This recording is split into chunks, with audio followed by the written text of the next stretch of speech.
Yigingulam, Burum Gini Ngai, Jan Ngai Taribelang Gurang Ngai Jan, Ngai Jani Bundabara. Hello everyone, my name is Robert. I'm a Taribelang and Gurang man, and I am belonging to Bundaberg. Today we're going to be reading The Neighbourhood Tree. This story was written and illustrated by the Year 6B students of 2018 at Bundaberg North State School, and along with the help of the Central Queensland Language Centre, this was published by Stepping Black Indigenous Corporation Australia. Today we're also going to be learning some Taribelang words, so follow along and have a listen, and I hope you can say them with me.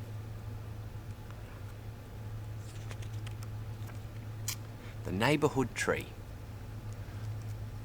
Once in the dream time stood a tree whose markings told hundreds of stories.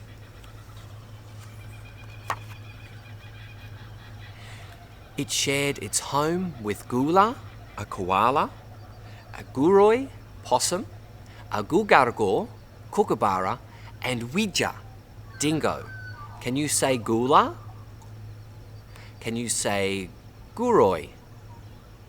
And gugargor and Widja.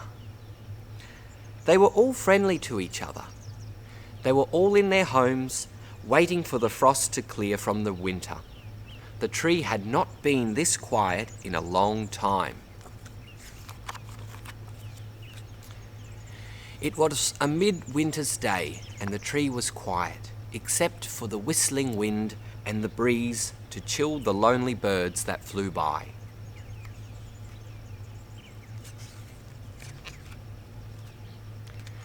As spring came, a new face emerged.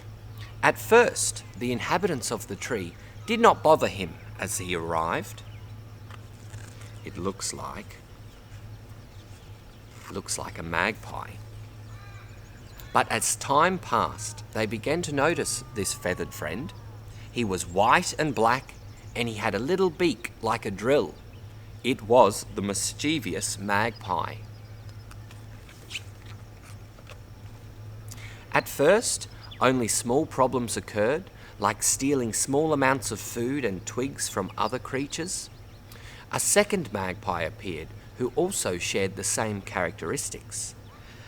Small acts became more skillful and cunning now that there were two. Whole nests were disappearing, and anyone who dared go near the magpie's territory would end up with scratches to show for it. Fed up with this behaviour, the creatures decided to pack up and leave. Little did the magpies know those animals were the only things stopping the snakes from entering their newly found nest. One dark night, when the moon was high and the magpies were in a deep sleep, crunch, crunch, crunch.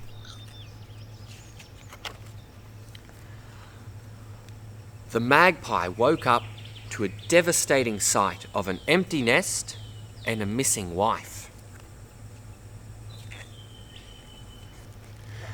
Devastated, the magpie searched and searched for his wife and stolen eggs, but sadly, this desperate act was in vain.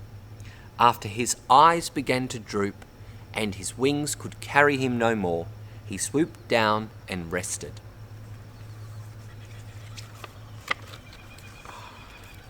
The magpie woke up to the sounds of rustling.